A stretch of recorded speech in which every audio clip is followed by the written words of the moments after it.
In 1987, there was little social activism on the streets of this city. When darkness fell, the streets of Philadelphia became an active marketplace for a flourishing drug culture. In 1987, on the drug-infested streets of one of America's greatest cities, there were few signs of resistance. We've been working on it for 3 years to accomplish something, and we work with it every day. And all we can do is hope, just like the statement says. And that's what we do, is we hope every day, and we pray, and we fight. Great, thank you. For Herman Wrice, a brilliant social activist who had helped solve the city's violent gang crisis in the 1960s and 70s, this new challenge was a classic communications problem. At the heart of the problem was the conflict between the police force and the people they wished to serve. This impasse was allowing the drug culture to take over the city, one corner, one street, one neighborhood, one community at a time. There was a series of meetings of police and community at each other's throat. But the process was to make sure the blame was placed equally on both each week. And after a while, those who were involved, because they couldn't receive the kind of applause they needed, left. And the real little old lady that was suffering from the crack house, the neighbor who really wanted their children to succeed, the officers who really loved being policemen, the true neighbors in both communities who were ready to stand up and say, we are both guilty and we should do something about it. That took a period of 8 to 9 weeks. We find a definition that if you're not here to talk about solving the drug problem, then we shouldn't be here. It's time to get back to what we both do on a daily basis, is fight this monster. So it's no more discussion about who's bad, who's good. We're all bad. Trying to make it good. Since 1987, the movement has grown into a network of over 40 community-based anti-drug groups within the city who fight for their streets and the future of their children, night after night and week after week. Bipartisan support for the movement came from Philadelphia Mayor Wilson Goode, District Attorney Ron Castile, U.S. Senator Arlen Specter, and State Attorney General Ernie Priet. The thing about it, I guess in the next couple of weeks, when we can get them a chance to come and see it. They have a lot of big contingents. They fight every day in the street. Okay. In each community, the process to win back the streets begins with a handful of individuals who have been pushed to their limits and sometimes beyond by the drug epidemic. Mancho Against Drugs, led by Rice, became a training center for the movement, which spread rapidly across the state and across America. Lancaster and Pittsburgh were among the first to follow the process. Then came York, Reading, and Harrisburg. Governor Casey helped lead the charge in Pittsburgh. Move off this corner and don't come back. Because we want to take this community and this corner and these streets back from the drug pushers. Give them back to the people. Glory for you! Your glory, your glory,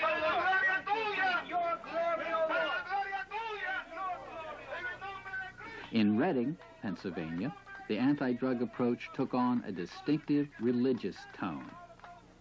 In Wilmington, Delaware, citizens closed down one of the city's worst drug corners with a song.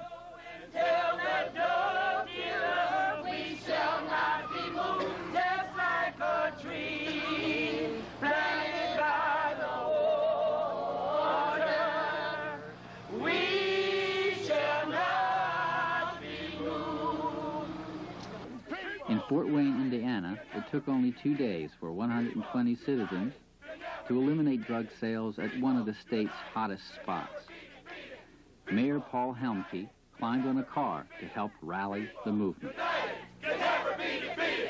Police can't do it alone. It's got to be the people in the neighborhoods, every block.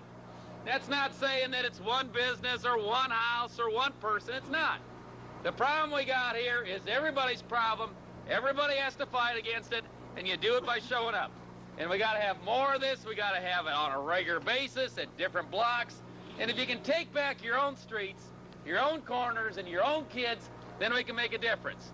But you can't look at someone else. You can't say it's someone else's responsibility, and you can't say it's someone else's problem.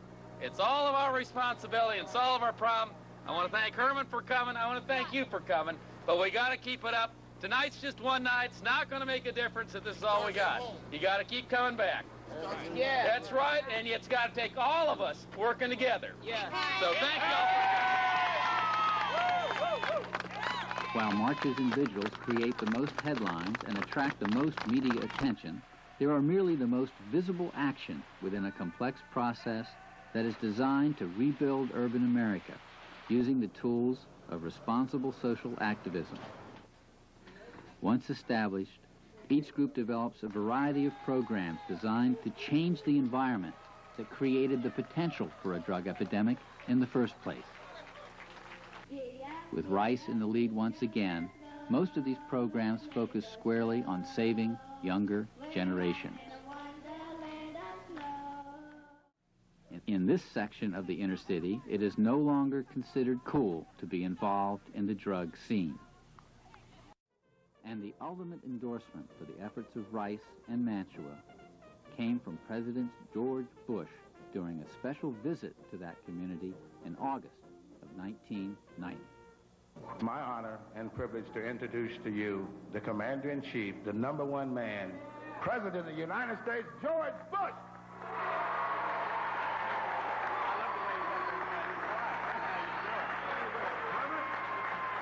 Thank you, Herman. And thank all of you out there for that thank you, sir, for that terrific welcome. And let me just say hello to all those that are outside listening on the loudspeakers. We know they're out there. First, a heartfelt thanks to Herman Wrice for that introduction and for all he's doing. I want to single out Reds Bagnell and Inspector Durkin, Al Wilson, of course Herman, for all they're doing in leading this fight against drugs. And you kids have the right idea. No crack in Philadelphia except for the one in the Liberty Bell. Now, here...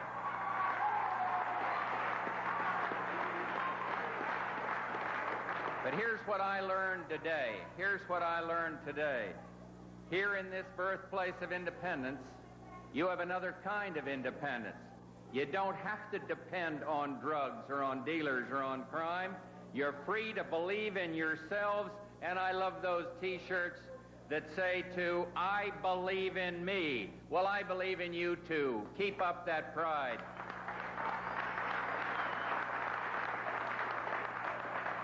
An 11-year-old boy named James used to hang around the edge of those cleanup projects, and he didn't want to go home for his alcoholic mother. He needed money for shoes, but he was too young to earn anything but the $15 that these drug pushers would pay him to be a lookout. You might say, well, why do I like this story? Because someone who cared found James, and he was Herman Wrice, the John Wayne of Philadelphia. And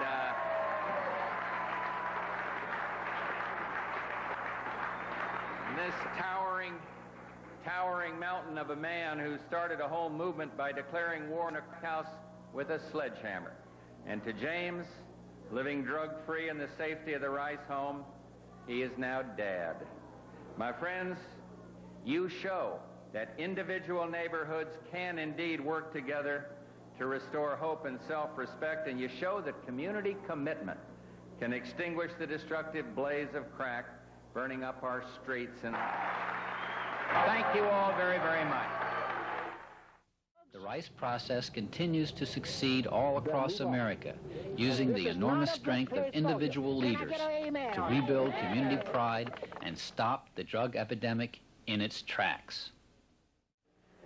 In Illinois, following model programs in several other states, the U.S. Army Reserve officially gave its considerable support to the process as major efforts were launched in 6 cities.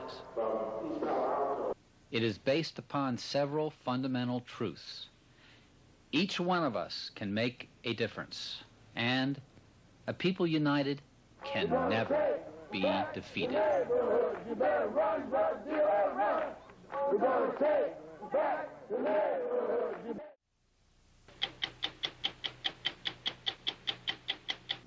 There's no mistaking Herman Wrice. He's the tall black man in the white hard hat, and he's very opinionated about the war on drugs. He thinks we're doing a lousy job, dumping federal money into bureaucratic salaries and paperwork instead of attacking the problem head-on. He says we spend so much time making excuses for the drug epidemic, not enough cops, not enough jails, that we've overlooked the obvious solution: get rid of the dealers. And Rice did just that in his neighborhood Mantua, one of Philadelphia's worst drug areas. He says it's easy. Just stop talking about it, get off your rear end, and get out in the street and do it. You just say, I'm getting sick and tired, and I'm going to go out and take my neighborhood back. The training starts after you go out there. The first test of this is, do you have enough, what you say, heart and guts to go face these people on your street corners and your neighborhood houses and say, we don't want you here no more. No more drugs, no more pain. We don't need your crack cocaine. No more. Another Friday night in Philadelphia, and Herman Wrice is out looking for trouble. It's how he spends most of his weekends, hunting down drug dealers and giving them hell.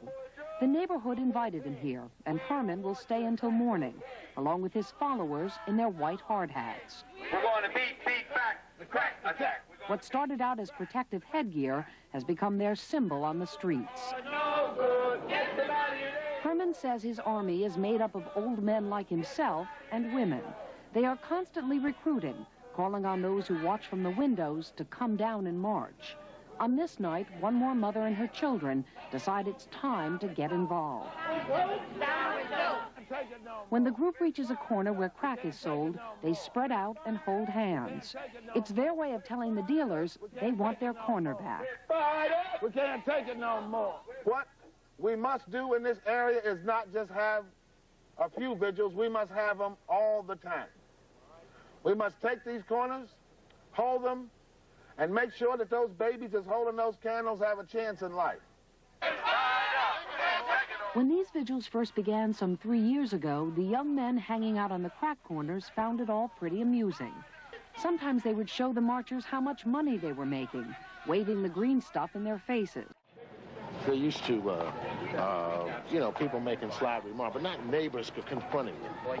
And that explosion lets them know that tomorrow we're going to confront you, the next day. And remember, they're in business to make money, not to fight us. Fighting drugs hasn't always been Herman's obsession. Helping kids has. The two came together in 1987. Herman was coaching inner-city kids after school when he noticed something was wrong with his teams. Half the players were high. Say there's 45 kids on a football team, and mid-season you got 19. It got so that one of the teams, we had to drop out of the league because we only had 13 players. You know, you didn't have no reserves or anything, so you couldn't really play. That was something I couldn't accept, readily without making some kind of a statement or a stand. Herman decided to challenge the dealers on their own turf. He showed up at this local crack house, now abandoned, with some other coaches and a sledgehammer, and a huge crowd soon gathered. And the drug dealers are hollering out the window, go ahead, see what you're going to do. Now, the story is that I used the sledgehammer. I drew the sledgehammer back, but at that particular time, they opened the door. So it looks like I hit this door with this sledgehammer. And when I opened that door and saw all of this stolen stuff inside and needles in people's arms and little girls half dressed all over the rooms, I was like shocked too. What do I do now? Do I can't arrest nobody. I can't, nothing I can do but just try to stand here and hope they panic, which they did and started to run out the doors and whatnot, which was something like 40 of them. It dawned on me that no one has ever stood up to these people before. For standing up, Herman got a phone call from the governor of Pennsylvania. The mayor sent him his first hard hat, and the drug dealers tried to run him over. I was hit with a Jeep once. This place here where we are now was firebombed. My car was stolen 3 times. My house was ransacked 3-4 times. Windows broke out of the building. That doesn't intimidate you? Well, that made me angrier. And then it took about 6 months to realize it didn't matter what they did after then. They had destroyed most of the things that I valued. So I had to either come back and win it or accept the fact that I would, for the rest of my life, you know, stand by and watch them run a neighborhood. It turns out a lot of people felt the way Herman did. With him as inspiration, they began forming their own neighborhood groups, complete with hard hats and bullhorns. There are now 60 groups in Philadelphia made up of volunteers. The first night I met Herman, he was leading some of the troops into battle. They'd had reports from the police and neighbors about drug dealing from this house. But a woman from inside the house came to the door and denied any drugs were being sold here. The neighbors have told us that you are still having a major drug selling operation inside the premises of this property. No, that's not true. But the neighbor next door claimed the drug sales were still going on. They are drug dealers. She said she was threatened in the middle of the night just the day before. How do you know they're drug dealers? All times of night. I have seen them. Now the story changes when some confrontations. Right. For the first time, people in this neighborhood are willing to confront the dealers, to name names. And for the first time, they are willing to work with the police, the age-old enemy in minority areas. They're selling crack, we will be back. They're selling crack, we will be back. Talk up one more for Herman Wrice. He told them they had to make a choice. Who do you hate the most, police or drug dealers? It's very simple. Which one do you want to take on? Now, if you're going to hate police more, that means you're part of the problem. If you're going to hate drug dealers more, that means you're part of the solution. It's very simple. You can't have two particular angles in this. You got to have one or the other. And believe me, policemen wants to get rid of drugs. They really do. Why do they need you to do it? Because they hate to go into a neighborhood and don't know who's throwing bricks at them or how to arrest somebody for drug sales. If you ask a policeman what do they like most about this process, is that they have neighborhoods going with them when they go into a place where normally it's dangerous, people throwing bricks, shooting out the windows. They feel like the enemy, and they don't know why. Jim Durkin was one of the cops assigned to fight drugs in Rice's neighborhood of Mantua. He says the police weren't making a dent until the neighbors began cooperating. The cops couldn't have done it by themselves? No. I don't think they can do that. I mean, if you look around at all the big cities in America, and you look at the number of arrests that they have every year for drugs, where are they solving the problem?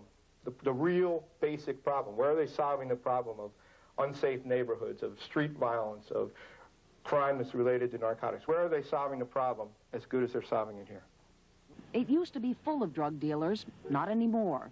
In the latest 6-month period, crime was down 12% in Mantua. The police credit Herman Wrice. Do you ever feel like hanging it up? No, I'm going to hang it up, but it won't be because I'm going to hang it up. Somebody's going to hang it up for me. That's the way I'm going to hang it up. No, I won't know nothing about it. But you really think you'll be killed? Oh, yeah, I'm sure of that, yeah. That's how I think it'll end. I don't want it to be that way, but I mean, I don't think I can prevent that. But along the way, I'm going to give them holy hell until they show up. You can prevent it. You can take the hat off. I'm not taking the hat off. Let the undertaker take the hat off. That's what they do. That's what they paid for. Herman Wrice and his people are now fanning out around the country, showing other cities what they've learned about fighting drugs.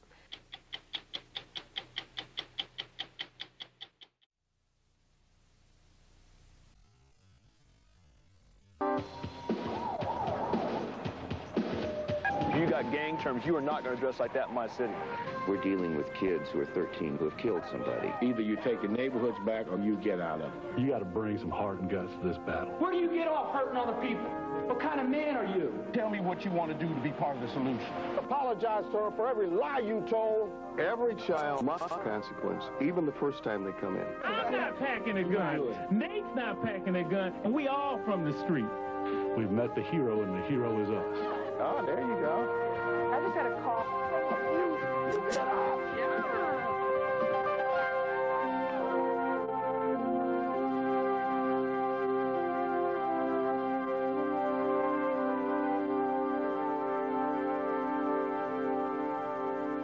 Police, courts, and prisons can't solve our crime problem by themselves.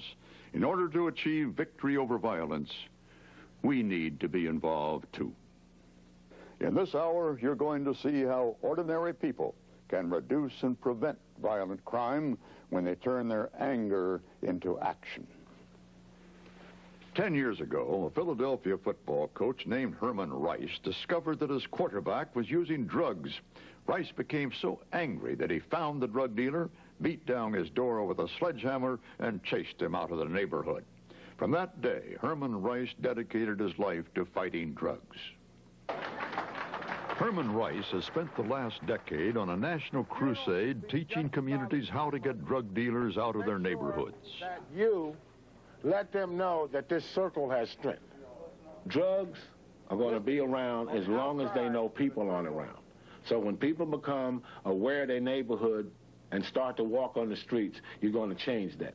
Howdy, howdy, howdy, ho. Howdy, howdy, howdy, ho. Drug dealers got to go. Drug dealers got to go. The Rice process challenges ordinary citizens to march through the roughest parts of town in the dead of night and confront drug dealers head on. Standing tall and looking good. Standing tall and looking good. We're taking back our neighborhood. Taking back our neighborhood. You get neighbors, you get business people that come, you get police officers. You get what America is about. You get a set of people who have that sense that this is my country, this is my neighborhood, this is my state, my city, my home. They're the ones that are going to have to take their neighborhood back.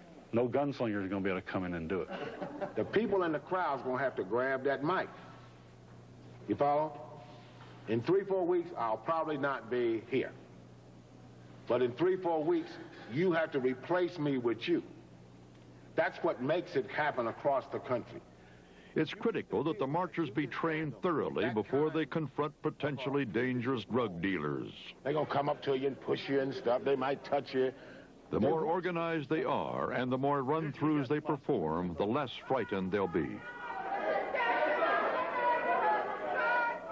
I had so much fear that I even asked one of the officers, did they have enough bulletproof vests so I could have one? You know, I was afraid just that much.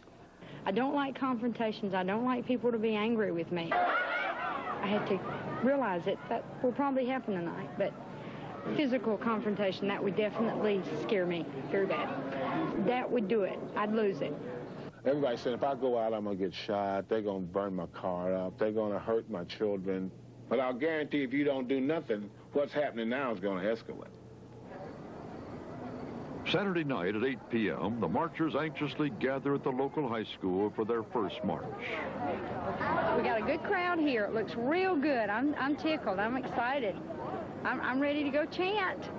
Everybody standing around wondering what's going down. Whoa, there it is. Up with help, down with go. You don't have a choice in this. Either you take your neighborhoods back or give it to them, and then you get out of it. Because if you don't fight, they will take it in. All night long. This seems to have attracted enough attention that we want to deliver a statement here. Yeah. Now, the statement is that there's drugs being sold at this establishment. We're going to put them on notice that in the future, we're going to establish a vigil out front of this house. Drug dealer, you can't hide. It's a case of occupying the territory. That's either in a crack house, on a corner, in a car. We take away the traffic. And how do we take away the traffic? We stand right where the traffic's in. If you keep selling crack, The one thing they cannot stand is confrontation. They cannot stand to be confronted, particularly by the neighbors and the police together. The combination of embarrassment and the power of those folks together instead of divided. None of their tactics will work. We'll bust you. They're going to keep selling crack, and we will be back. There'll be 100 marches per night in different parts of the country. They're starting to give people another weapon in the war against drugs that they can do immediately, besides looking for Congress and the state and hoping that the police department will do this and the drug dealers will go away. We're going to be doing it all night long. At the next crack house they visit, neighbors spark confrontations with police. As they were taught in training, marchers stay clear of the disruption to prevent hostilities from escalating. Get down 911. Give the police officers a hand. Give them a hand.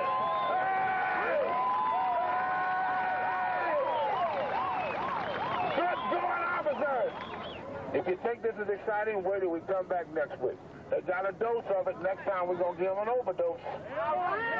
I think it's wonderful. I liked all the support. I liked the lights. And it wasn't really what I thought it was going to be. I mean, I was scared. I admit I was scared. But it was not that at all. And I'm ready. Let's do it again. Well, it was fun because I learned a lot tonight. I've been listening here almost 55 years, and I saw something I never seen before. They've now done something that everybody told them they couldn't do, but they said they're going to get shot at, they're going to get killed, called all kind of names, you name it, and guess what? They went ahead and did it anyway.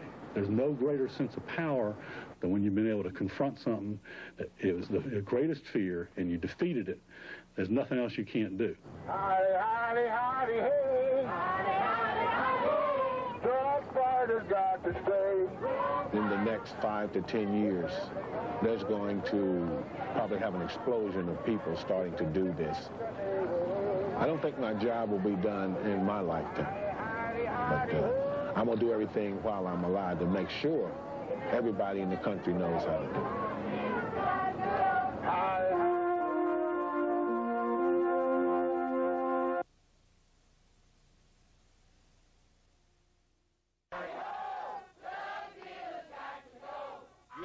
People for the first time that are willing to stand in the face of drug dealers and say, we ain't taking this no more. The word is out in Cincinnati. You've got the right to remain silent. Anything you say can and will be used against you in a court of law. Drug dealers are not welcome. That's what was down in the mailbox. But that's okay. And the word is being heard. These marchers are part of a growing movement to take back their streets. The alternative is to do nothing, to lock ourselves in our house, and to be afraid. Here's a group of folk. You have a 76-year-old woman who's in there who says, we're not afraid. That 76-year-old woman is Mildred Nichols. Now, do you see a lot of drug activity around here? All the time. Do you? All the time. Mildred lives across the street from a suspected crack house. That's exactly the houses that the problem is. That's where they come to, right there on the first floor. But there's another reason she marches. I love the cause. I'm loving some mother's son and somebody's daughter that hasn't. They haven't lost them yet. I've lost mine. She says she lost one daughter to crack and says her son was killed by a drug gang. I want to save every mother's son and every mother's daughter. 3 times a week, Mildred and her neighbors surround places where drugs are thought to be sold. They chant and sing, sometimes all night long, disrupting drug sales and forcing dealers to move. This is what it's all about, a community fighting to get its neighborhood back, and it's all the brainchild of Herman Wrice.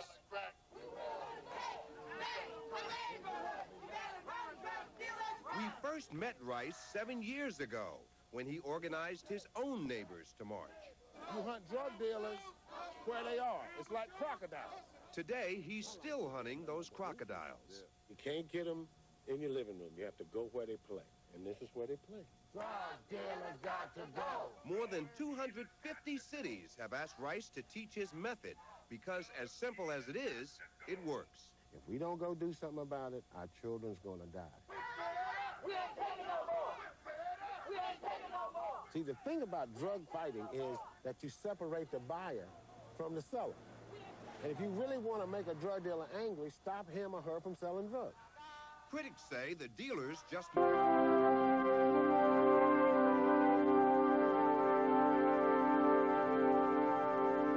Police, courts, and prisons can't solve our crime problem by themselves. In order to achieve victory over violence, we need to be involved too. In this hour, you're going to see how ordinary people can reduce and prevent violent crime when they turn their anger into action. 10 years ago, a Philadelphia football coach named Herman Wrice discovered that his quarterback was using drugs. Wrice became so angry that he found the drug dealer, beat down his door with a sledgehammer, and chased him out of the neighborhood. From that day, Herman Wrice dedicated his life to fighting drugs. Herman Wrice has spent the last decade on a national crusade teaching communities how to get drug dealers out of their neighborhoods. That you let them know that this circle has strength. Drugs are going to be around as long as they know people aren't around. So when people become aware of their neighborhood and start to walk on the streets, you're going to change that. Howdy, howdy, howdy, ho. Howdy, howdy, howdy, ho. Drug dealers got to go. Drug dealers got to go. The Rice process challenges ordinary citizens to march through the roughest parts of town in the dead of night and confront drug dealers head on. Standing tall and looking good. Standing tall and looking good. We're taking back our neighborhood. Taking back our neighborhood. You get neighbors, you get business people that come, you get police officers. You get what America is about. You get a set of people who have that sense that this is my country, this is my neighborhood, this is my state, my city, my home. They're the ones that are going to have to take their neighborhood back. No gunslinger is going to be able to come in and do it. The people in the crowd's going to have to grab that mic. You follow? In 3-4 weeks, I'll probably not be here. But in 3-4 weeks, you have to replace me with you. That's what makes it happen across the country. It's critical that the marchers be trained thoroughly before they confront potentially dangerous drug dealers. They're going to come up to you and push you and stuff. They might touch you. The more organized they are and the more run-throughs they perform, the less frightened they'll be. I had so much fear that I even asked one of the officers, did they have enough bulletproof vests so I could have one? You know, I was afraid just that much. I don't like confrontations. I don't like people to be angry with me. I had to realize that will probably happen tonight, but physical confrontation, that would definitely scare me very bad. That would do it. I'd lose it. Everybody said if I go out, I'm going to get shot. They're going to burn my car up. They're going to hurt my children. But I'll guarantee if you don't do nothing, what's happening now is going to escalate. Saturday night at 8 p.m., the marchers anxiously gather at the local high school for their first march. We got a good crowd here. It looks real good. I'm tickled. I'm excited. I'm ready to go chant. Everybody standing around wondering what's going down. Whoa, there it is. Up with help, down with go. You don't have a choice in this. Either you take your neighborhoods back or give it to them, and then you get out of it. Because if you don't fight, they will take it in. All night long. This seems to have attracted enough attention that we want to deliver a statement here. Now, the statement is that there's drugs being sold at this establishment. We're going to put them on notice that in the future, we're going to establish a vigil out front of this house. Drug dealer, you can't hide. It's a case of occupying the territory. That's either at a crack house, on a corner, in a car. We take away the traffic. And how do we take away the traffic? We stand right where the traffic's in. If you keep selling crack, The one thing they cannot stand is confrontation. They cannot stand to be confronted, particularly by the neighbors and the police together. The combination of embarrassment and the power of those folks together instead of divided. None of their tactics will work. We'll bust you. They're going to keep selling crack, and we will be back. There'll be 100 marches per night in different parts of the country. They're starting to give people another weapon in the war against drugs that they can do immediately, besides looking for Congress and the state and hoping that the police department will do this and the drug dealers will go away. We're going to be doing it all night long. At the next crack house they visit, neighbors spark confrontations with police. As they were taught in training, marchers stay clear of the disruption to prevent hostilities from escalating. Get down 911. Give the police officers a hand. Give them a hand.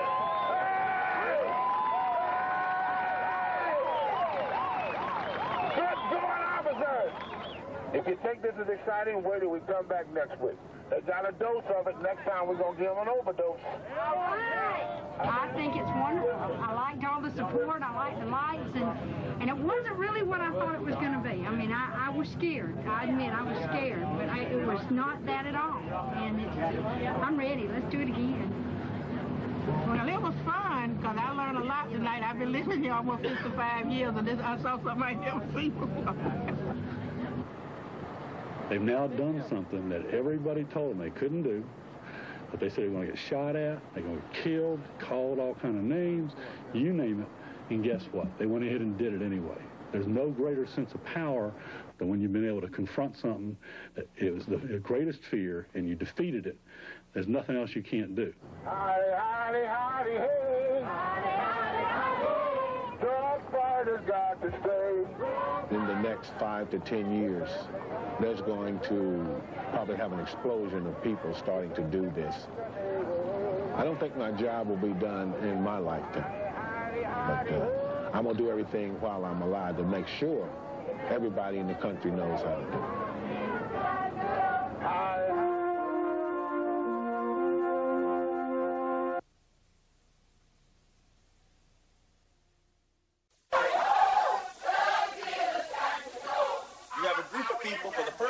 That are willing to stand in the face of drug dealers and say, we ain't taking this no more.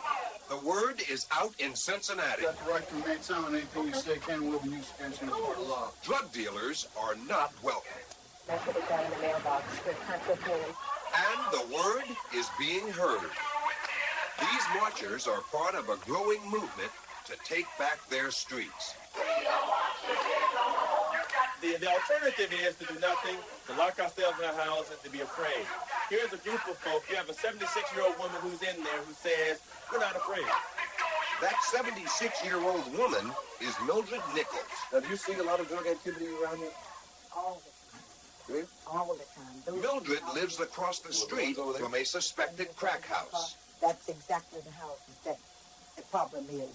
That's where they come to, right down the first floor. But there's another reason she marches. I love the cause. I'm loving some mother's son and somebody's daughter that hasn't. They haven't lost them yet. I've lost mine. She says she lost one daughter to crack and says her son was killed by a drug gang. I want to save every mother's son and everybody's daughter. 3 times a week, Mildred and her neighbors surround places where drugs are thought to be sold. They chant and sing, sometimes all night long, disrupting drug sales and forcing dealers to move. This is what it's all about. A community fighting to get its neighborhood back. And it's all the brainchild of Herman Wrice.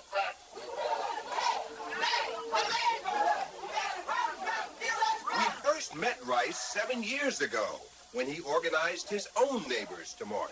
You hunt drug dealers where they are. It's like crocodiles. Today, he's still hunting those crocodiles. You can't get them in your living room. You have to go where they play.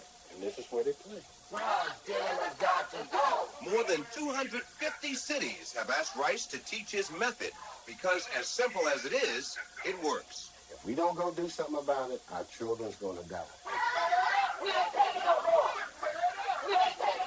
See, the thing about drug fighting is that you separate the buyer from the seller. And if you really want to make a drug dealer angry, stop him or her from selling drugs. Critics say the dealers just moved elsewhere, but Rice says that's exactly the point. Where do they go? I don't know where they go. I'm not into where they go business. I'm in the send you business. Police support the marchers every step of the way. You know, the police are with us wherever we go. They give us the addresses of where the drug dealers are. We are working in concert with our law enforcement. You had your life threatened? You've been punched? You've been kicked? You almost have been run over by an automobile? And you're still here. The danger is I'm more afraid not to go out. Or what's going to happen to my people, my children, my neighbors? Since the marches started, police are making more arrests. We are no longer going to exercise an attitude of tolerance for this kind of adverse activity and behavior in our community. The drug fighters show up in court demanding stiffer penalties for drug offenders. We said $350,000. How does it feel to be a drug fighter? How does it feel to be up so high? I think it is safe to say that Cincinnati knows that there are drug fighters in town. So Mildred Nichols is no longer afraid of drug dealers? I sure am not. Mildred Nichols is no longer intimidated by drug dealers? I'm not. Mildred Nichols will not be turned around by drug dealers? I'm not. I will not. They're going to get off our street. They're going to get out of the city. And they're going to get out of the state. But they're not going to do it here and get away with it. That's for sure. Welcome to the Upward Hope Show. We are happy that you tuned in to be with us. Today I have with me Dr. Herman Wrice, the founder of Turnaround America, Rebecca McLean, and Kathy Mills.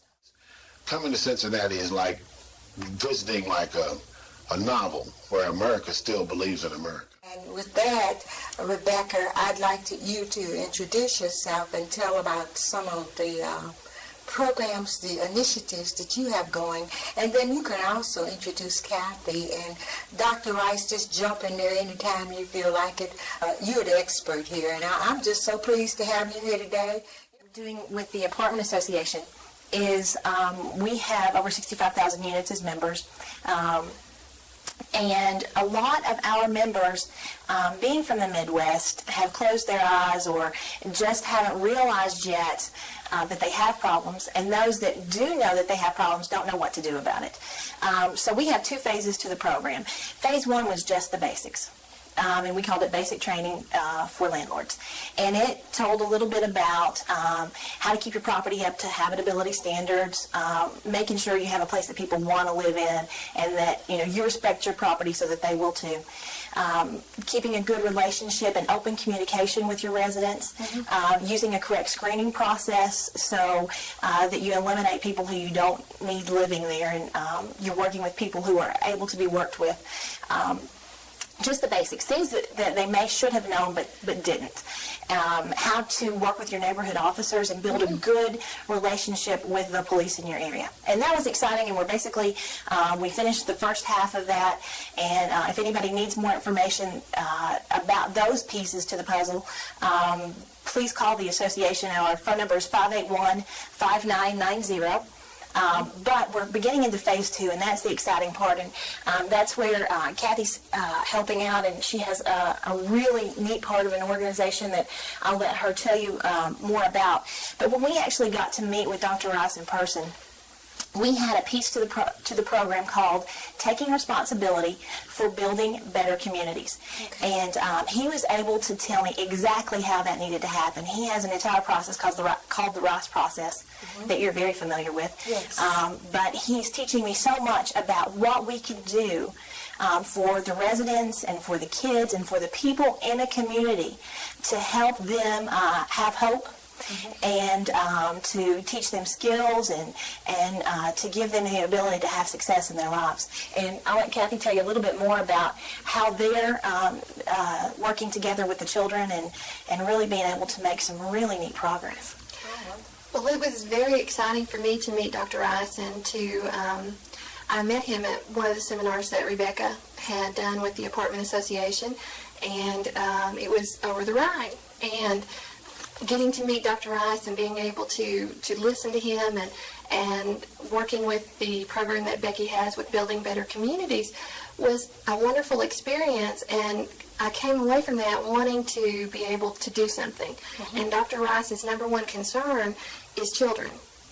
And what we decided to do was to do something for kids who are not in trouble already. When I started watching with your organization, and Dr. Rice was able to back this up for me and show me a lot of documentaries and videotapes and told me a lot of stories. But the kids that participate in that march feel that they are taking responsibility for themselves, for their neighborhood, they're participating, and it builds their self-esteem. Yes. They feel like they really can be in control of what they're doing. And a lot of kids get depressed and withdrawn and feel hopeless because they don't feel like they can do anything. And this shows them you can do it. You can do this yourself. You can make a difference. Right. You don't have to wait on everybody else. And I think that's part of what she does. I'm really excited to hear about the new initiative that is going on with young people, and I hope that a lot of people are listening to us tonight will call in and will say, wow, this is great, this is fantastic, and I want to be a part of that. Okay, Kathy? We are very excited about what we have started in the Over the Rhine community and what the kids have been able to do. And working with Dr. Rice has helped me to realize I know how to do business. And being able to, I can teach kids how to do business. Mm-hmm. So for me to be involved in the drug fighting, I was a little leery of, but I can help kids learn how to do business and learn how to be better adults. Mm-hmm. So what we decided to do was start a program to teach boys and girls how to do business. We have, right now we've started with Over the Rhine, as I said. We have an Over the Rhine Boys to Men Business Association and a Girls to Women Business Association. Okay. So we are teaching young boys and young women what it takes to be an entrepreneur and to develop their own ideals and their own thoughts about actually going out there and earning income. And some pictures to show. Okay. And I kind of like to show, this was from our first meeting that we did with the kids in the Over the Rhine community.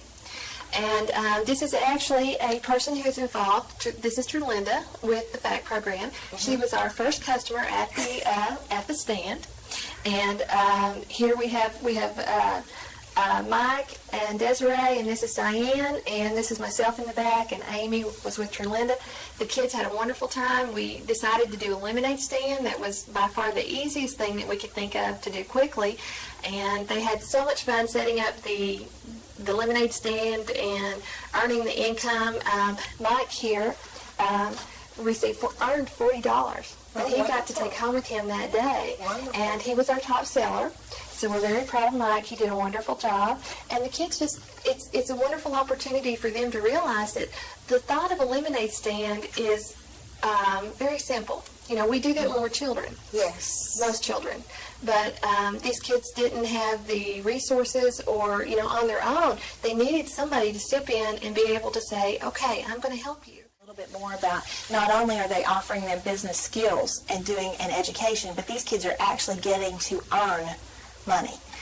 We're not just giving them the educational piece. No, absolutely not. These children they earn money, they sell product, they're learning totally about the business. They're going to be able to develop their own ideals, their own thoughts. We had one little girl tell us that she would like to start a caramel apple business. And she knew where she could get the supplies, and she knew where she was going to sell. And so it just opens up the ability for these kids to realize, yeah, I can make money. That possibility, right? Yes, that they don't have to be an adult, that they can make money now, that they can do something with their life now.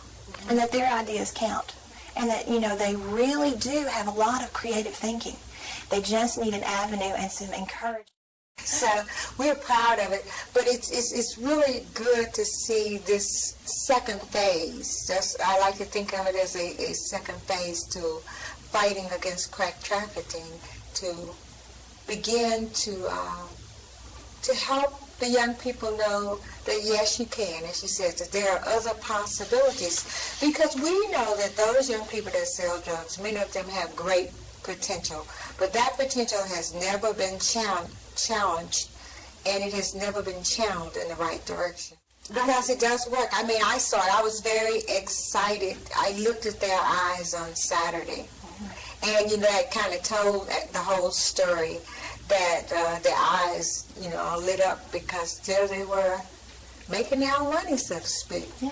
Yes, they definitely were making their own money. They got to take home what they earned, and when you earn something, it's worth so much more than to have someone give to you, or to have someone say, you know, to give something away is one thing, but when you earn that money and you work for that, and it was a wonderful thing for us to be able to realize that these kids, when they earned the money, they wanted to take it back and they wanted to share it with their family. Yes. And so the economic development from this may not be large, but what the children are getting is absolutely remarkable.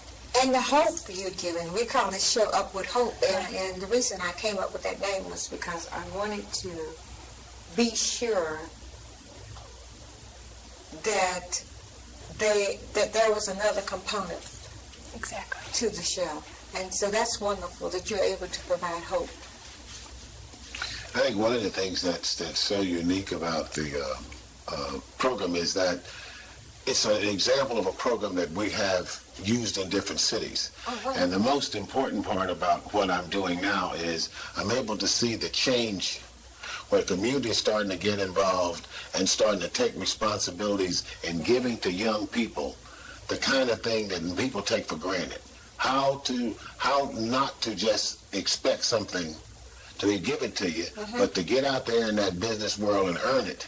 So whatever your profits are is yours to keep. It's not no piecemeal stuff. And I'm just so tickled because out of all the cities that I'm working in, they were all here this weekend looking at what we're doing here.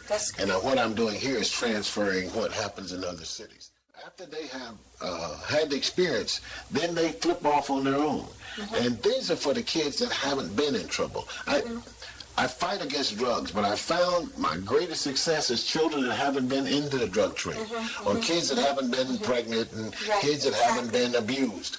Those kids need a break too. Yes, we're so busy saying, you know, Johnny only been arrested 3 times for drugs. Well, you know, I feel sorry for Johnny, but I'd rather talk to Michael, who hasn't been arrested for drugs, so I can help Michael so he don't turn like this. So everybody's so into, well, what about the kids that's on drugs? We got a program for them. I'm talking about the kids that haven't done nothing. So if they are involved in watching, the only kids get a break is the ones that did the murder, the ones that did the drugs, the ones that did the bugging. Well, they said, maybe I have to be like that to get a break. Well, I don't want that.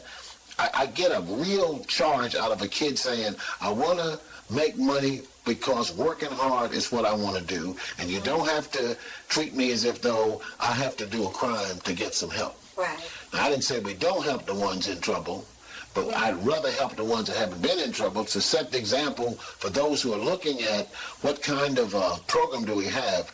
Everybody in Madisonville, over the Rhine, Evanston, they're not in trouble.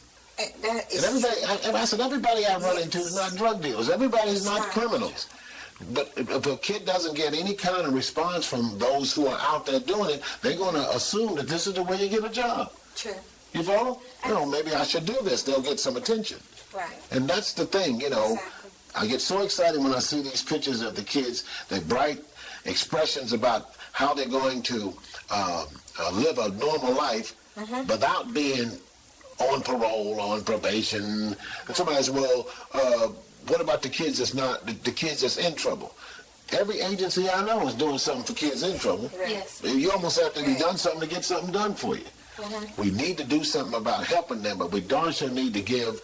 If some people call up and say, I'd like to put a young man in business and banking, it's kind of hard to send a kid down to the banking business that just had 2 robberies. That's right. So, you know, I'm sure call in the calls in. He ain't going to say, send me the guy that's robbed 3 banks. That's right. He going to say, send me the kid that ain't robbed no bank. Okay. That'll make Miss Linda a little happier, too. That makes sense, doesn't it? It really does make sense. And the thing is that there are those young people out there who have great potential, and all they need is someone to just give them a helping hand. It reminds me of when I was a kid. I grew up in a rural area, but I used to sell popcorn balls, and I used to sell flower seeds. You know, I'd go and when you live in the country, your next neighbor is a long ways from you. But I would walk those miles, and it was such a good feeling when I went to the door and someone bought something from me. And that's why I'm so excited about what you're doing, because I do know that it makes a difference. Building Better Communities will be there, but Dr. Rice says, let's have the kids cater it. And so we're teaching the kids how to cater it, and they'll be there and be able to talk to you and serving, and they'll have their own booths to tell you a little bit about what they're doing. And he's just given us so much excitement. He's been so many places and is able to tell us stories that gets us all encouraged, and it's great. It's great to be able to share information when the people came to town from other cities. It was just wonderful. And you know, it's all a part of turning around America. Exactly. The drugs is the beginning. Yeah. Yes. And then all these other things open up. And when those things start to open up, it gives you such excitement because you now been able to see there's another side of this community that has been hidden. You know, all these kids in Cincinnati is not bad. All the kids are not on drugs, and all girls don't have babies. So we should tell that story. It's almost like on the mountain. Go tell it that good news is here, and everybody in this town's not bad. That's right. And the way we prove that is finding those kids who are willing to say, I'd like to make a change in my life by doing what? Work. Going in business, taking a chance, learning how to buy products, knowing what time to go to the market to make sure that you have the right kind of product. And like I said, get ready because you're going to get competition. You got to learn that somebody else is going to open up a lemonade stand. Somebody else is going to sell peanuts. Somebody else is going to sell papers. Somebody else is going to do computer programs. But guess what? That's what the game's about. If you know, the Cincinnati Reds do not play baseball by themselves. There's other teams playing ball trying to win too. So if you don't make your team have up-to-date stuff, you're not going to win. That's how life's about. You have to compete. You have to feel good about the ball game. And somebody said, well, they got the best pitcher tomorrow. I can hit him. Don't say I can't hit him because you already lost. We want that kind of feeling in children. We can win because we're winners. Not we losing because we live in a certain area and can't do this because you were born over here. And oh, cut it out. You follow? That's right. Everybody that lives in an urban area do not have to have urban problems. That's true. Because, see, poverty is not so much physical, it's mentally. You're right. When you can mentally know that I'm not a part of that, I can physically come out of it. Oh, okay. And one of the neat things about Dr. Rice and the way that he deals with the children is he tells them, I believe in you, but more importantly, you need to believe in you. Yeah. And that's a great message. Yes, it is. When you explain to them that it's going to rain, it's going to get cold, yes, a lot of people's not going to buy your product. And some may even be rude. But the tomorrow will come and you start again. You cannot stop your life because you had a bad day. So that's our problem. I had a bad day yesterday. Wrap it up, you know. Suck it up and get on out there again. Everybody says, you know, the guy hollered at me. So what? That comes with life. Hollering at, not being all the time loved and hugged. And I'm always telling kids, what makes you think you had the worst life in the world? Everybody got a story to tell, but the world don't stop because you had a bad day. Half of the things about successful is getting through the bad day. That's right. Nothing good or bad lasts forever, including these kind of problems the kids got today. It changes. So somebody says, well, what about training? Training is go get the lemons, go get the ice, go get the cups, go get the gloves, go get the stand and open up. Then we got no training. I'm going to start one more time. Go get the lemons, go get the ice, go get the cups, and start. So simple, isn't it? Somebody said, well, don't you have to be trained? When he took home $45, that was training. Because I didn't tell him to come back the next day. He ran back. And he brought some friends with him. Yes. So that training program worked because I made $50. Wow. Well, how did you measure it? He's back looking for 55. Right. Yeah. Exactly. May not be the answer you want, but that's the answer you're going to get. It's called trial by error. You follow? The best training program in the world is for somebody to take you to a job and you get one. True. That is crazy. You ain't no more training. You're there working. Yes. So somebody said, well, how did it work? He's been here 25 years. You just retired. So it must have worked. That's right. That's his wife and children who eat every day. It worked. Right. So you said the proof is in the pudding. Proof is going to the place and starting. You follow? Okay. Somebody said, I don't know how to cook. Put the pot on and start. That's right. I think that's what's wrong with the world today. Is the fact that we are, as Dr. Rice says, we're waiting for somebody else to do what we need to take responsibility for ourselves and do. We wait for the training. We need to be told we have to do this and we have to do that. People don't understand that, yes, it is very simple. You go purchase lemons. You buy cups. You make the lemonade, and it's very simple. It doesn't have to be an elaborate. You don't have to have 6 weeks of training. You don't have to have professionals come in and quote statistics and do all these things. You just get started. You know what you need to do, and it is simple. And every time a professional comes, he tell you how many people go out of business for the year. They start you off with negative. 85 people started this year, 10 survived. 35 people opened stores, 20 got robbed. 35 people went to the ballpark, but the tickets was taken. Did you ever tell us about the people that won? I want to hear the winning story. Miss Johnson opened a restaurant and she survived. 40 years. Right. 40 years. And now she's turned it over to somebody else. Yes. They don't tell us these stories. Yes. How many of us have been successful that we don't tell the stories? It's like a kid in the street today. If they can't tell gang stories of how tough they are, don't nobody want to hear the stories. Everybody don't need to be a killer or a criminal to have a story to tell. But it's fun to come to a place where people are saying, thank you for what you did, or thank you for coming back, or we're glad to be involved. Because some places you arrive and the first thing that comes out, what are you going to give us? I'm going to give you anything. I'm going to show you how you can make something, but I can't give you nothing because the old thing about the Bible, you follow? If I give you a fish, you'll only eat for a day. That's right. But if I teach you to eat the fish, you'll eat forever. Yes. So we're now teaching people how to fish. Had kids in my house, my parents were always welcoming my friends, and do you know, out of all of us, several of them, because they went to work with me, my dad actually dragged us all to work and we all worked, have opened their own businesses now as adults. And he always welcomed my friends, and it was a safe place, and it was a place where they learned positive reinforcement, and I think that's what's important about the neighborhood groups. Well, thank you so much, and thank you out there for listening to Up With Hope. We hope that you'll tune in next time to hear our discussion. Thank you, and good evening.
Also, we have Dr. Herman Wrice with us, who we would like to have to say a few words, who is the founder and the reason that we started this project with the kids. He gave us the idea to come out here to help the kids in the vehicle market, and we'd like to take this opportunity to thank him for giving me the opportunity to meet the kids, to meet Desiree, to meet Barbara, and all the other kids that are involved in this program. So, Dr. Wrice, would you like to say a few words? I'm just related to children that have had experience of working in an open marketplace and having the thrill of finding out just how it feels to be a part of the entrepreneurial movement and to find that they are able to make money, do it honestly, being part of the fabric of this country. I'm just thrilled to be here. Thank you all for watching, and help us do this all across the country. By what you do and how you participate in the innovative marketing will help allow more kids all over the country to become part of this and to be the future leaders and to be marketers and to be business people. Good job, guys. All right. We'll be good. We'll do good today.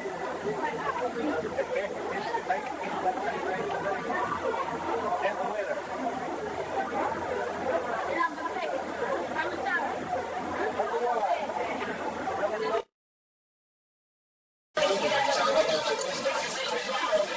Where you work at, you own your own business. What does Kathy do with you?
Down on the square in Cincinnati? Yes.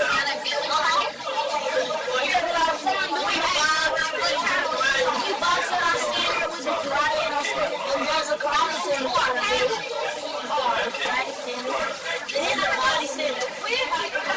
Okay. Thank you guys. I'm going to talk to the ladies now.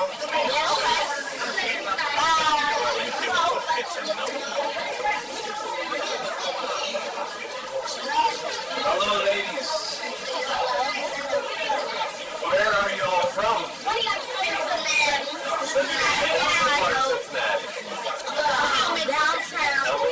Downtown.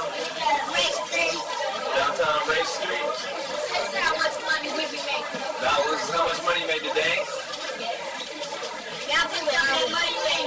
Can you come back around on the other side with all of them? India, can you come back over here with all of them?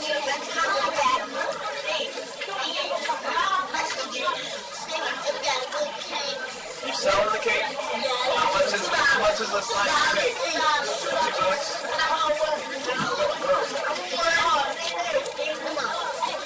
Is this from earlier today? Can I show you something? What's this? That's you. Where's this? Yeah, where's this at? This is that's me. Yeah, Barbara is in one of the rooms. One right here. This is called. Once again, hello. Is this how much money we make each day? Every day? So you know how much is there? I know it's over. It's probably over 20. Over 30. Are you ready? Are you ready to say it? You're with who? Boys and the Women Association. And what do you do? You like it better. Everybody can come see it. Feel like market.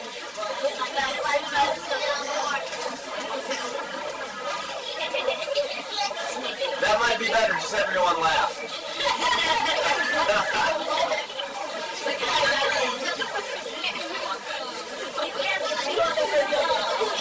That'll work. Thank you.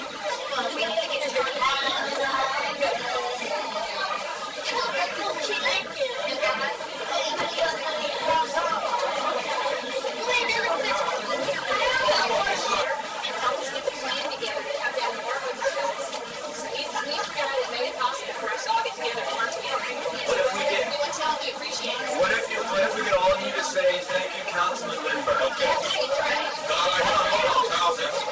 Can they all come over here? Yeah, everyone get over here. Come on over here and let me put my arms around you. Okay, I need to come in here. And I got $5 for you. I want something on the side. Look at what they got. This is $5 that I'm looking in. And this $5 good. Hold the $5 up. How's that? Okay, are we ready? Come on. Say, okay, on 3, say thank you, Councilman Lindbergh. Ready? 1, 2, 3. Thank you, Councilman Lindbergh. Thank you. Thank you. Okay. Excellent. Excellent.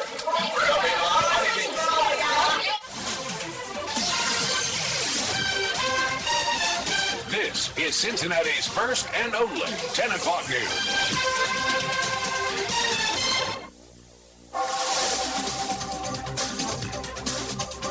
and the city can start doing it and we keep our neighborhood clean. That's right, he has the right idea. If everyone makes just a little small, tiny little effort to improve our community, together we can make a difference. That's the message sent out by people all over the tri-state on this Make a Difference Day. Tonight, 19 News reporter Wendy Shaw shows us some of their efforts. I'm working on green, black, and blue. The Hine family spent their Saturday morning working on a sculpture for Mason Heights Elementary. The project's a piece for the millennium, celebrating the students, and it couldn't be done without their help. It really has a sense of more than just one person, but many, many people. Really. Across the river, choirs serenade participants of Walk as One. More than 1,000 walkers traveled 6 miles through local historic sites of the abolitionist movement. The walkers raised $75,000 for education programs that will be a part of the coming Underground Railroad Freedom Center. These kids have done their share to make a difference, and over the Rhine, they've picked up 108 bags of trash over the last several days. I think all ages should do it, from the age 6 to on up, should do it to keep this community clean all over. Was it fun or was it work? Yes. No, it was work. It was hard work. But it was good doing it. We found bottles, jeans, dirty sneakers, discs from computers, all kinds, chip bags. Trash that's now off the streets because a few kids took the time to make a difference. Wendy Shaw, 19 News. For many years I have had the pleasure of working closely with many, many people around this country that's fighting to save our children. Every time we come to a solution, we end up with the biggest problem. It's not enough money. One of the things that has really been a stopper for a lot of the kids that are lost is not the kind of money we need to get these kids out of these urban settings. And to have the opportunity to have these people, like Kathy and the people in her company, to offer me a position that would give me the kind of finances I will need to help save these children is awesome. Because of Dr. Rice, he inspired us to start the Boys to Men and Girls to Women Business Association, which takes young people and teaches them how to be in business, what it takes to be in business. And hopefully also, at the same time, we're teaching them about responsibility and growing up to be responsible adults and to be in business for themselves. One of the reasons that I'm very excited about this is when I was young, I always knew that I wanted to be in business. And there were several people who came along in my life. Here's some more pictures of the kids. There's several people who came along in my life and helped to give me the inspiration to know that I could do what I wanted to do, and that I could be in business and I could be successful. And what I've been able to do with these kids is to realize that they need the same thing. And there's not enough adults out there who are taking the time to teach children that you can be in business, that you can start mowing yards, you can start raking leaves, you could go to the grocery store for senior citizens, you could do all kinds of little things to make money. And so it's an opportunity for us to teach these kids how to do business. Here's a picture of the end of it of 2 little boys who have made their money. This is Andre and Mike, who've made money. They're happy, they're smiling, they have their t-shirts on, they're excited. And these kids know that they may not make the amount of money that drug dealers do, but they've earned what they've got. They've been able to keep their money. They can home with their money that day. They can spend their money on whatever they want to do. And we're very excited about our program and the inspiration that Dr. Rice has brought to us to get us to be aware that we all need to take responsibility.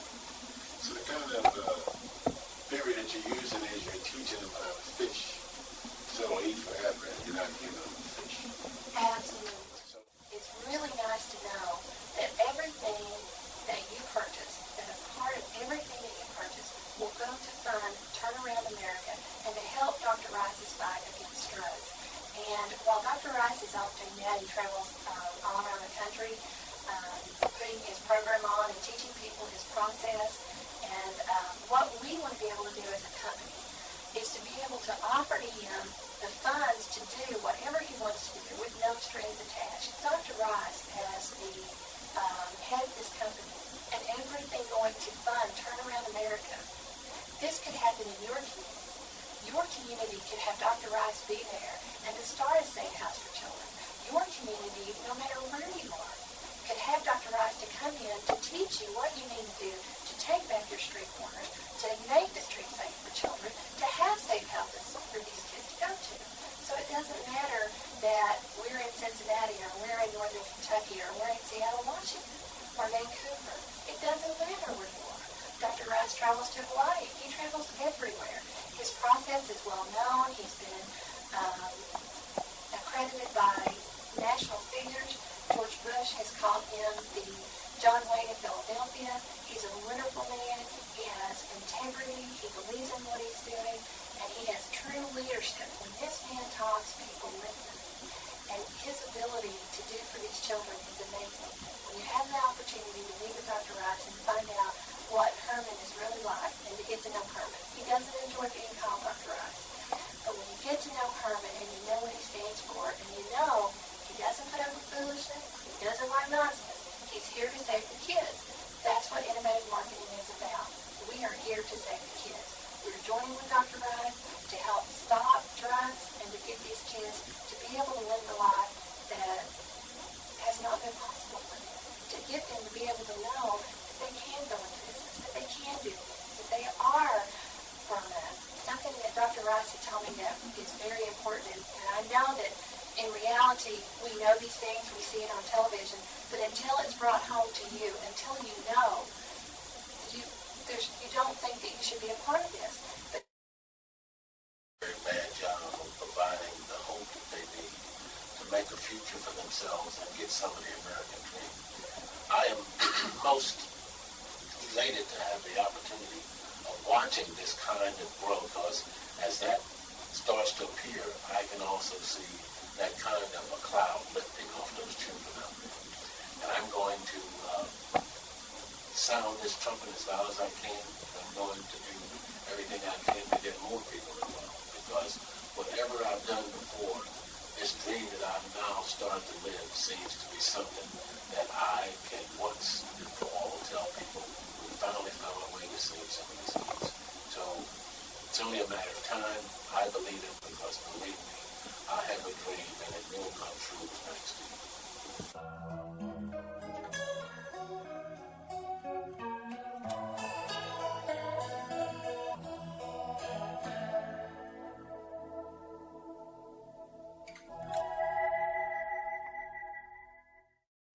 The YMCA of Greater Cincinnati has a long and rich history in the communities of the Cincinnati area. In earlier years, much like today, the YMCA was a safe haven for many children and families growing up. This was especially true in the West End community at the 9th Street YMCA that served African Americans in the area. The 9th Street YMCA produced many leaders who are pillars of our community today. We would like to honor 4 of the many 9th Street YMCA alumni who have gone on to lead productive lives and become role models in the city of Cincinnati. Today, they are an integral part in continuing the legacy of the 9th Street Y. The C in the YMCA was very much stressed in those days. That is the Christian, Young Men's and Young Women's Christian Association. And it was very much involved with the church and Christianity. Well, the Y was a place where we could all go to have dances and to have organizations like the High Y, and where we could feel free to talk about the things that we thought were important in our lives at that time. And they would have certain lectures and that kind of thing, and activities for boys, and then of course as we got older for younger men, you know, and it was just the center of activity for our lives pretty much. The role of the YMCA to the Old West End was sanctuary. Sanctuary from despair, depression, a feeling of belonging, a feeling of community relationship, the feeling of the spirituality, moral fibers, and all of those things involved in it. You must look at the Y as an oasis in the desert, as it was for me. And for the young people, particularly kids from low and moderate incomes, families, it's a bright ray of hope.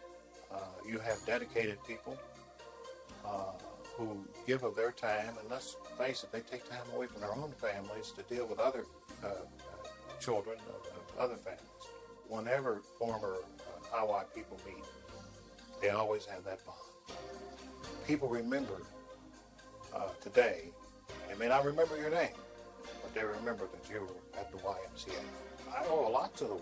I mean, I consider that it was the single most important factor in my life.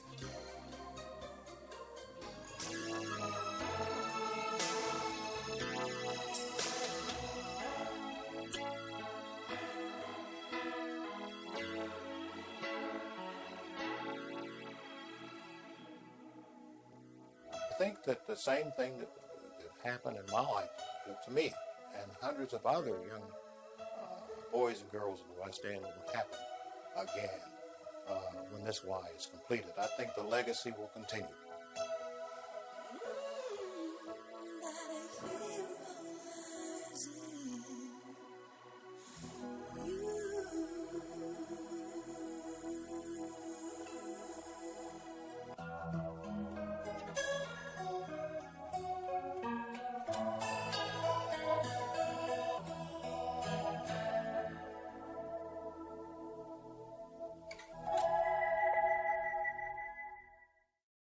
I really got excited when I become involved in the YMCA is because of the values that the YMCA has.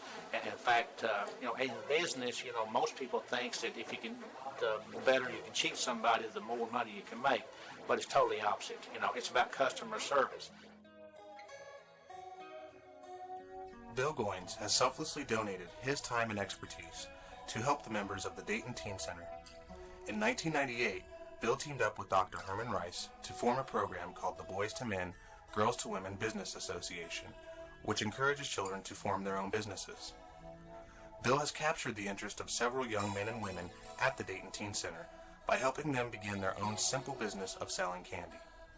Through his efforts, he has affected the young men and women at the Dayton Teen Center by improving their self-esteem, teaching them valuable lessons about budgeting and dealing with money, and most importantly, giving them support and empowerment. Bill is an exemplary example of the YMCA of Greater Cincinnati's mission.